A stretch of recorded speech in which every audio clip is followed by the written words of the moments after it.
मलिक साहब थोड़ी देर तक आते हैं, आप अगला क्वेश्चन ले लें। जी अगला क्वेश्चन सर काइंडली अगर ले लें। सदीक साहब थोड़ी देर तक पहुंच जाते हैं। नहीं, ये नहीं, दिस इज नॉट एक्सेप्टेबल। आपने टाइम देखा, 5 बजे शुरू हुआ था, 5:30। It is collective responsibility. You are the minister for parliamentary affair. If he is not here, you should have been here. Why did you not ask him to come over? Sir to have them present here, it's your responsibility. आप जवाब दीजिए इसका। Sir मेरा this is very unfortunate. Sir मेरे पास कोई तकरीबन 17-18 सवाल है, मुझे उन्होंने रिक्वेस्ट मैं आपको 5 मिनट देता हूँ, 5 मिनट देता हूँ। गेट द मिनिस्टर हियर, जवाब दीजिए।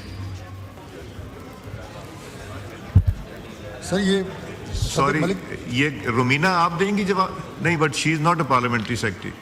जी मलिक साहब थोड़ी देर तक आते हैं, आप अगला क्वेश्चन ले लें। जी अगला क्वेश्चन सर काइंडली अगर ले लें। सदीक साहब थोड़ी देर तक पहुंच जाते हैं। नहीं, ये नहीं, दिस इज नॉट एक्सेप्टेबल। आपने टाइम देखा, 5 बजे शुरू हुआ था, 5:30। It is collective responsibility. You are the minister for parliamentary affair. If he is not here, you should have been here. Why did you not ask him to come over?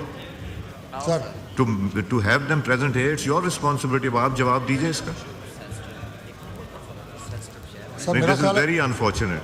Sir मेरे पास कोई तकरीबन 17-18 सवाल है, मुझे उन्होंने request मैं आपको 5 मिनट देता हूँ, 5 मिनट देता हूँ। Get the minister here. Right sir. And I just give you 5 minutes. इस क्वेश्चन को हम डेफर कर रहे हैं। नेक्स्ट क्वेश्चन सैयद रफीउल्लाह साहब। बहुत शुक्रिया जनाब स्पीकर। Question number 58। आंसर भी टेकन एज रेड, सप्लीमेंट्री कीजिए। सर ये इसमें जवाब दे रहे हैं कि वैसे भी नेशनल असम्बली में किसी भी क्वेश्चन का आंसर आप पढ़ते हैं तो आपका दिल खुश हो जाता है, और होना भी चाहिए। लेकिन यहाँ पर मैं कराची शहर में बलूचिस्तान और पख्तूनख्वा की तो बात नहीं कर रहा। कराची शहर में मैं बहुत से इलाके ऐसे बता सकता हूँ जहाँ पर जहनी मरीज़ बन जाते हैं इस नेट को इस्तेमाल करने के चक्कर में। ना कोई चीज़ डाउनलोड हो सकती है, जो बिज़नेस आए इसके ऊपर वो मुतासिर हो रहे हैं, एजुकेशन मुतासिर हो रही है। तो मेरी रिक्वेस्ट होगी कि हमें पढ़ा लिखा या कानूनी या जो ब्यूरोक्रेसी का जवाब है वो ना दें।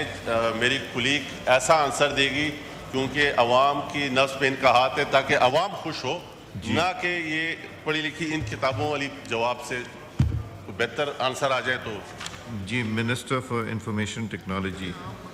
Thank you honourable speaker. Member ने जो सर सवाल किया है वो सवाल तो था अराउंड स्पेक्ट्रम ऑक्शन, तो उसी पे आप जवाब चाह रहे हैं या कराची की सर्विसेज पे चाह रहे हैं? जी रफीउल्लाह साहब, रफीउल्लाह साहब का माइक। बहुत शुक्रिया जी। बिल्कुल, वो नीलामी कब तक होगी, लेकिन मैं बोलूँ अगर वो नीलाम हो भी जाए, हाल यही है तो फिर ना ही हो। अगर होनी है तो अगर इस हाल से हम किसी बेहतरी की तरफ जा सकते हैं तो फिर होनी चाहिए। क्वेश्चन करने का मकसद ये है कि कब नीलामी होगी, और अगर होने के बाद भी यही हाल है तो फिर इन्ना लिल्लाहि व इन्ना इलैहि राजिऊन। वैसे शजा साहिबा, थैंक यू ऑनरेबल। टेलीकॉम का हाल बहुत बुरा है, टेलीकॉम का हाल बहुत बुरा है, नेट का हाल बहुत बुरा है। Things are going from bad to worse. इसको please look into it, because ये कांस्टेंट सवाल आपको हॉन्ट करता रहेगा अगर आप इन लोगों को पुल अप नहीं करेंगे, इनको ठीक नहीं करेंगे। जी thank you for your input and also honourable member का जो सवाल है सर, सवाल पहले मैं स्पेक्ट्रम ऑक्शन की जवाब दे देती हूँ, फिर इंटरनेट सर्विसेज पे दे देते हैं।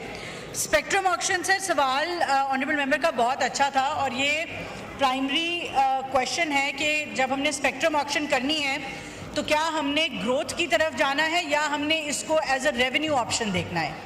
तो हमारा जो एक as ministry of IT understanding है कि हमें इसको एज अ ग्रोथ मेजर देखना चाहिए कि पाकिस्तान में किस तरह हम इंटरनेट की सर्विसेज को ना सिर्फ एक्सेसिबल बल्कि बेहतर कर सकते हैं।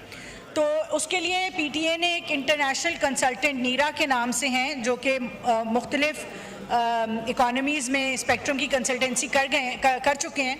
उनकी गुजारिशात हमारे पास बस फाइनल हो रही हैं, मगर कोशिश यही है कि जो इंटरनेशनल बेस्ट प्रैक्टिसेस हैं जिसमें स्पेक्ट्रम ऑक्शन में स्पेक्ट्रम की प्राइस मिनिमल रख के, ताकि जो बिडर्स हैं उनके पास इंफ्रास्ट्रक्चर की इन्वेस्टमेंट के लिए कुशन जो है वो रहे।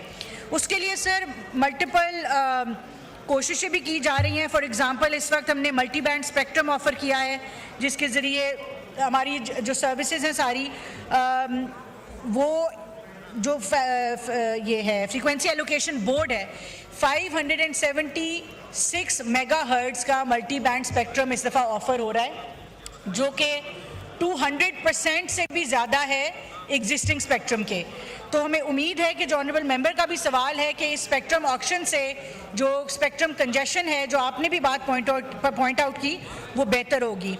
सर, मैंने पिछले सेशन में भी गुजारिश की थी कि पाकिस्तान में पिछले 1 साल में 25% इंटरनेट यूजेज बढ़ी है और अनफॉर्चुनेटली इन्वेस्टमेंट इन टेलीकॉम इंफ्रास्ट्रक्चर और स्पेक्ट्रम ऑक्शन जो है वो उस तरह से नहीं हुई।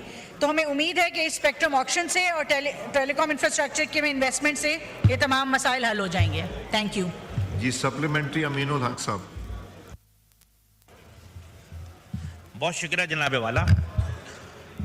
सवाल का जवाब देते हुए ये बात सुनकर अच्छी लग रही है कि 276 अवेलेबिलिटी है मेगाहर्ट्ज़ की। अब अल्हम्दुलिल्लाह 567 मेगाहर्ट्ज़ अवेलेबल है और ये अल्हम्दुलिल्लाह 700, 1800, 2100, 2800 तमाम चीज़ों में अवेलेबिलिटी मौजूद है। जनाब वाला साथ साथ सवाल का जवाब देते हुए नज़र आ रहा है कि अब पाकिस्तान में लगभग 19 करोड़ 34 लाख अफराद ऐसे हैं जो कि अल्हम्दुलिल्लाह नेट इस्तेमाल कर रहे हैं। Again it's a positive step. मेरा सवाल ये है कि ये जो यूफोन और टेलीनॉर का जो मर्जर हो रहा है, इसके हवाले से अगर कोई चीज़ मौजूद है कि हम कैसे आगे बढ़ सकते हैं, तो इसके बारे में ज़रा ब्रीफ हमें बता दें। जी, minister for IT. Thank you for the question honourable member का जो है सर, मर्जर जो है इसकी तमाम डॉक्यूमेंटेशन ऑलमोस्ट कंप्लीट है, मगर जो फाइनल इसकी बिटवीन प्राइवेटाइजेशन एंड सीसीपी जो फाइनल डॉक्यूमेंटेशन पीटीए तक पहुंचनी है to approve the merger, only that is awaited. वो जैसे ही आ जाएगी उसके ऊपर हम बाकायदा फॉलो अप कर रहे हैं, तो ये मर्जर इंशाल्लाह कंप्लीट हो जाएगा। मलिक इब्रार साहब, आपका हुजूम इतना है कि मुझे पीछे से मिनिस्टर साहब वैसे ही नहीं नजर आ रहे। जी शुक्रिया। सरदार नबील गबोल साहब, सप्लीमेंट्री। मेहरबानी। थैंक यू स्पीकर साहब। मेरा सप्लीमेंट्री क्वेश्चन ये है कि आज पता चला है कि आईटी की स्टैंडिंग कमेटी की जो मीटिंग हुई है उसमें स्टारलिंक जो है उसके हवाले से बात की गई थी, जिसमें हमारे ऑनरेबल चेयरमैन ने ये सवाल भी किया और मिनिस्टर साहिबा ने ये जवाब दिया कि जो स्टारलिंक है वो शायद दिसंबर तक जो है अप्रूव हो जाएगा उनका जो आई थिंक कॉन्ट्रैक्ट है वट एवर। बट साथ साथ उन्होंने ये भी कहा कि हम इंतज़ार कर रहे हैं कि और भी कंपनीज आएँ ताकि कंपटीशन हो, और अगर और कंपनी के इंतज़ार में यही हाल होगा जिस तरह अमीनुल हक साहब ने कहा कि टेलीनॉर और यूफोन का मर्जर 1 साल पहले हो गया था लेकिन इम्प्लीमेंटेशन नहीं हो रहा है। ये तो आपकी मिनिस्ट्री को चाहिए कि इसके ऊपर, और गवर्नमेंट को चाहिए कि इसको जल्द अज जल्द करें। Starlink is very important. उसके बाद आई थिंक ये सारे मसाइल हल हो जाएंगे इंटरनेट के।